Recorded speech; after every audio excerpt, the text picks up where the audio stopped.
Oke guys, sekarang masih melanjutkan di Akademi Undercover Professor. Sekarang masuk ke episode 4. Bagi yang baru mampir bisa maraton dulu dari episode pertama ya, biar paham ceritanya. Langsung saja nih, enjoy the story. Tanpa disadari mereka, seekor werewolf sudah berdiri di tepat di belakang mereka. Tiba-tiba werewolf itu menyerang mereka. Tiga anak itu berusaha menghindar mati-matian. Mulai dari Leo yang terkena hantaman werewolf itu. Tessie berusaha mengumpulkan keberaniannya dan mengeluarkan tongkat sihirnya. Tapi terlambat. Sebelum terhantam, Aiden melindungi Tessie dan seterusnya. Sampai akhirnya Aiden mencoba berbicara dengan werewolf itu. Dia paham kalau werewolf kecil itu adalah anaknya dan werewolf besar adalah orang tuanya. Dia berusaha untuk melindungi anaknya.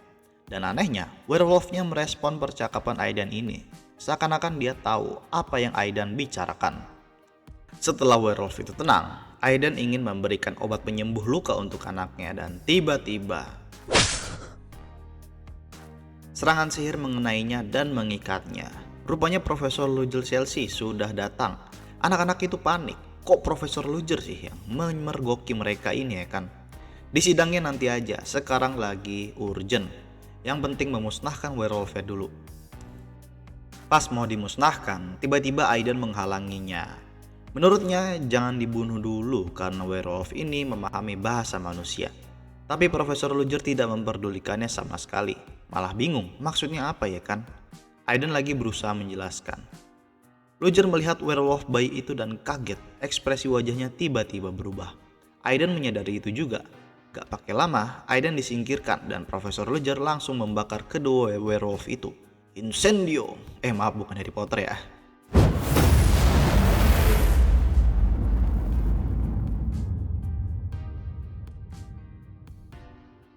Kobaran api besar menyelimuti werewolf itu dan menjadikannya abu. Profesor Luger sangat kesal dengan sikap Aiden yang menentangnya dan akan ada pertanggungjawabannya besok. Keesokan harinya, mereka bertiga sudah berada di ruang sidang. Mereka sangat menyesal, bukan karena pecicilan semalam, melainkan kenapa kepergok sama Profesor Luger Chelsea. Dan tak lama, dua orang datang. Ya, mereka adalah Kepala Akademi dan Profesor Luger. Hahaha, makin panik tuh. Mereka bertiga ini disidang akibat perbuatannya semalam. Karena kalau salah sedikit aja, nyawa taruhannya. Kemarahan Profesor Luger diredakan oleh kepala sekolah. Menurutnya, hal yang sudah berlalu biarkan saja. Toh semuanya selamat ini kan. Lalu Aiden diapresiasi karena telah berani menyelamatkan Tessie semalam. Dan singkat cerita, mereka bertiga dikurangi 10 poin hukuman dan diberikan 20 poin hadiah. Setelah anak-anak pergi, ternyata skema dikurangi dan diberi poin adalah skema yang diminta Luger ini. Menurutnya lebih cocok kepala akademi yang melakukannya. Luger adalah dosen killer ya kan, gak cocok lah kalau tiba-tiba baik gitu ya kan. Kepala akademi menanyakan mengenai keganjilan yang terdapat di werewolf itu dan tidak ada keganjilan sama sekali menurut Luger. Akan tidak menimbulkan kecurigaan apapun. Padahal semalam dia jelas-jelas melihat di werewolf yang kecil itu ada bagian tubuhnya yang belum sempurna menjadi werewolf. Dan itu sangat menyerupai manusia. Kesimpulannya, ini adalah eksperimen untuk mengubah manusia menjadi werewolf. Dia memikirkan tindakannya kemarin. Dia nggak menyesal sudah membunuh werewolf itu karena mereka membahayakan penduduk. Tapi setelah melihat kenyataannya, ditambah senyuman werewolf kecil yang sangat tulus sebelum dibakar itu, sangat kasihan. Langsung saja dia langsung menghubungi rekannya Hans. Di sisi lain, Aidan, Leo, dan Tessie lagi nongki habis disidang tuh. Akibat dihantam werewolf, tangannya Leo harus digipsum dulu ya kan. Patah guys. Aiden yang masih murung membuat temannya heran. Aiden menceritakan kalung yang dilihatnya di anak werewolf itu dan mereka terkejut. Hal itu juga yang membuatnya menahan Profesor Luger sebelum membakar werewolf itu. Aiden curiga ada kelompok yang sengaja membuat werewolf itu. Leo juga sepaham dengannya. Gak mungkin werewolf liar punya kalung di lehernya. Aiden mau membicarakan hal itu dengan Profesor Luger, tapi melihat ekspresi beliau semalam yang sangat mencurigakan. Seakan-akan Profesor Luger juga melihat sesuatu yang aneh. Aiden mulai ragu, apakah Profesor Luger ini menyembunyikan sesuatu atau tidak? Karena Profesor Akademi Soren gak punya alasan untuk melakukan itu. Atau jangan-jangan dia juga terlibat dengan itu. Tapi ya sudahlah, gak usah diperpanjang. Toh kepala akademi juga sudah menerima laporannya. Tesi menghancurkan prasangka curiganya Aidan kepada Profesor Luger. Karena semua itu dilakukan hanya untuk melindungi murid-muridnya. Dan pada akhirnya mereka pun pergi makan siang. Sementara itu, MC kita sudah menerima laporan dari sahabatnya, Hans.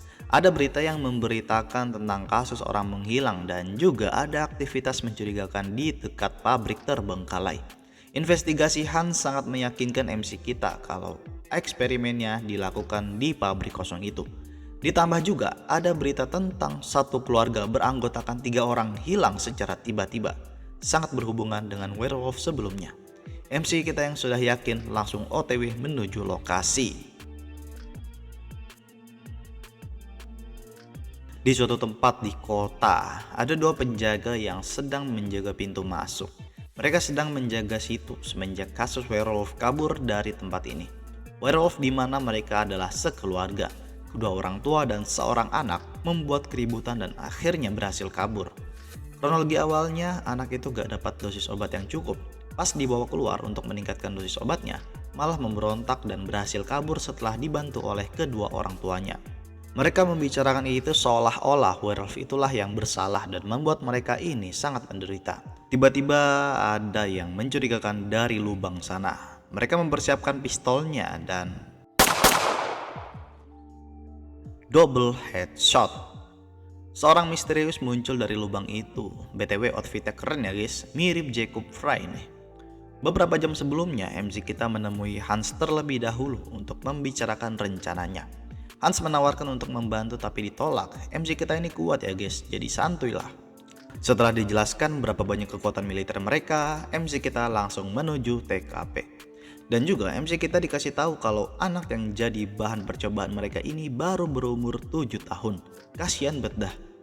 Mendengar itu MC kita makin marah sama pelaku dari eksperimen ilegal ini. MC kita berjalan menuju kegelapan.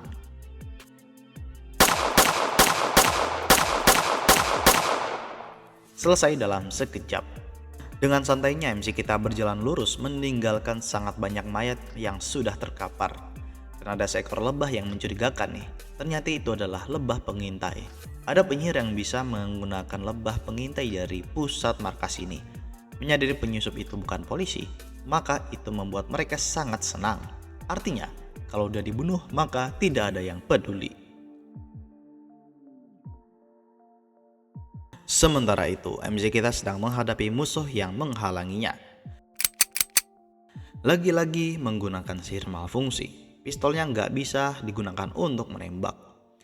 Saat MC kita menodongkan pistolnya, musuh kira itu nggak bakal berfungsi juga. Tapi ternyata pakai peluru sihir. Lalu senjata berat mereka muncul, tembakan energi. Dikira MC kita bakal meninggal, ternyata ditahan pakai sihir metal dikombinasikan dengan alkimia.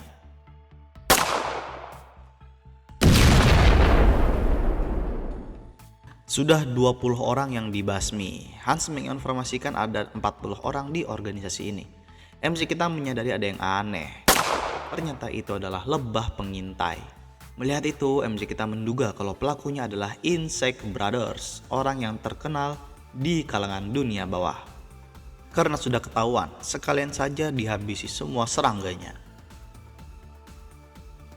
Di komando pusat, pengendali serangga itu mulai panik. Serangga yang dikirimkan untuk mengintai sudah hilang semuanya. Dia khawatir dengan keganasan MC kita ini.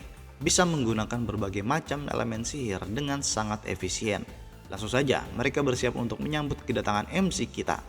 Pas semuanya sudah bersiap di depan pintu, tiba-tiba lampu mati. Saat lampu sudah menyala, pelaku itu baru menyadari kalau kakaknya sudah buntung kepalanya. Dia langsung mengeluarkan lipan untuk menghajar MC, akan tetapi semuanya sudah terlambat. Mereka pun saling berhadapan. Insect Brother itu benar-benar khawatir akan kemampuan MC kita ini. Penyihir kok bisa bertarung jarak dekat ya? Dan tiba-tiba MC kita mengeluarkan fluttering flame-nya dengan sangat singkat. Kurang dari 1 detik yang membuat musuh sangat panik. Apa-apaan dia ini?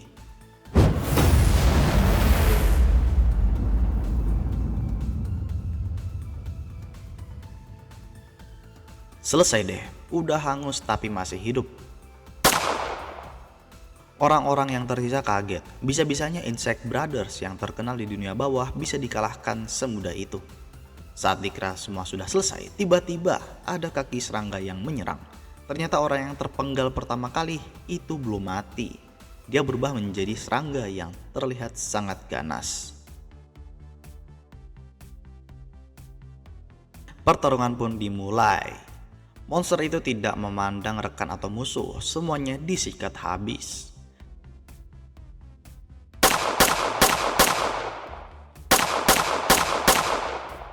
Peluru pistol nggak mempan sama sekali. Sisiknya benar-benar keras seperti besi.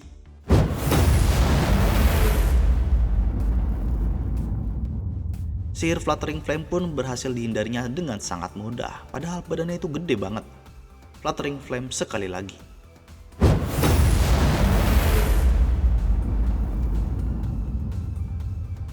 Masih tahan ternyata, kulitnya benar-benar keras nih.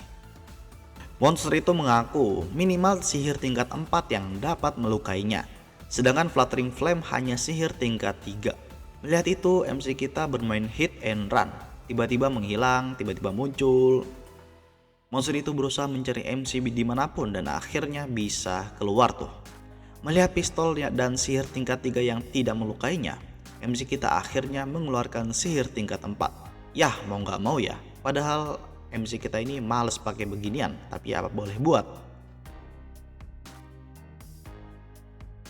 Sementara itu Hans lagi di luar menunggu MC kita menyelesaikan pembersihannya. Dia melihat cahaya sangat terang keluar dari pabrik itu. Wah, benar-benar terang ya. Akhirnya sihir itu digunakannya. Pasti pembasmiannya sudah selesai. Pabriknya pun terbakar hebat setelah MC kita mengeluarkan sihir tingkat 4 itu.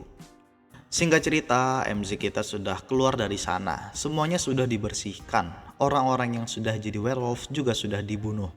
Terlalu kasihan melihat mereka menderita menjadi kelinci percobaan ini. Obat hasil eksperimennya juga sudah didapatkan. Ditambah, MC kita sudah mengetahui siapa sponsornya. Setelah ini, Hans sudah selesai dengan urusan ini dan kembali ke markas. Sementara MC kita benar-benar geram dengan kelakuan si pelaku, langsung menuju kediamannya. Sementara itu di ruang makan, piring dipecahkan. Orang ini terlihat seperti bangsawan. Dia kesal karena pelayannya membuatkan makanan yang tidak sesuai dengan seleranya dan memarahi mereka. Karena sudah tidak nafsu makan, dia pergi dari sana. Dan ternyata orang ini merupakan sponsor di balik penelitian tidak etis itu, mengubah manusia menjadi werewolf. Dia kesal karena subjek penelitiannya kabur. Untungnya sudah dibunuh dan dibakar. Bisa-bisanya ya, padahal sudah menginvestasikan banyak uang untuk itu. Tapi dia gak peduli, dia yakin akan bisa menggunakan hasil dari penelitiannya itu. Eksperimen itu bertujuan untuk membuat obat yang membuat penggunanya kembali menjadi awet muda. Saat sudah sampai di kamarnya, tiba-tiba sudah ada MC kita yang menunggunya. Bangsawan itu bernama Belfort Rickson. Gak sempet kaget langsung dilumpuhkan. Udah tua sakit-sakitan nih kan, gampang jadinya. Orang tua itu berusaha memanggil bantuan tapi gak ada yang respon. Sudah dipasang barir yang menghalangi suara. MC kita ini sangat kesal dan curhat ya. Bocah yang jadi werewolf itu tersenyum tulus sebelum dibakar. Seakan-akan dia berterima kasih kepada MC kita ini. Tapi si MC ini sangat kena mental habis membakar bocah yang tidak berdosa itu. Mendengar itu si pak tua ini paham orang yang dihadapannya lah yang membunuh mereka. Dan seperti biasa dia membual mengenai rakyat jelata yang harus bersyukur telah menjadi kelinci percobaan. Mereka telah berjasa besar demi kemanusiaan. Mendengar itu MC kita nggak pakai lama langsung menancapkan suntikan ke leher pak tua itu. Cerot. MC kita sudah mengetahui dosis obat yang digunakan untuk mengubah manusia menjadi werewolf yang ternyata hanyalah sedikit. Dan dia penasaran kalau pakai langsung banyak gitu bakal jadi apa ya. Orang tua itu langsung saja berubah menjadi monster yang tidak jelas rupanya. MC kita menghilangkan barirnya dan banyak penjaga yang mendatangi suara itu. Mereka tidak menemukan tuannya, melainkan monster mengerikan sudah ada di dalam sana. Gak pakai mikir, mereka langsung mengeluarkan kekuatan penuhnya untuk membakar monster itu.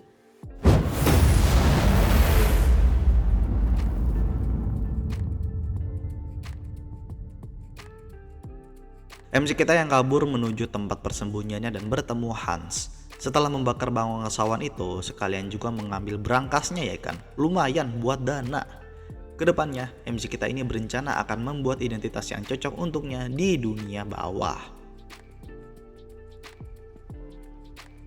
Keesokan paginya, sudah banyak wartawan yang meliput kediaman bangsawan Belfort Rixen ini. Miliarder yang tiba-tiba menghilang dalam semalam. Kecurigaannya adalah dia dimakan oleh monster, karena polisi pun tidak dapat menemukan jejaknya. Hanya ada bangkai monster di kamarnya.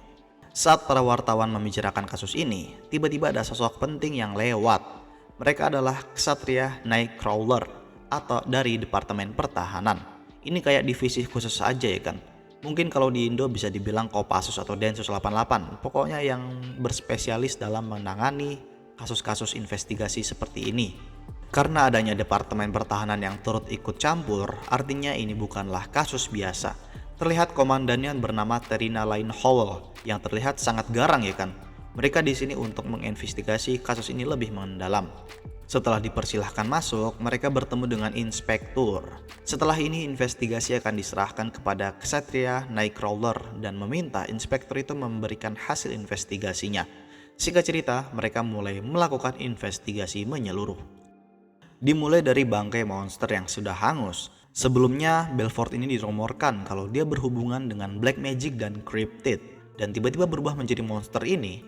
Monsternya sudah tidak bisa diidentifikasi saking hangusnya.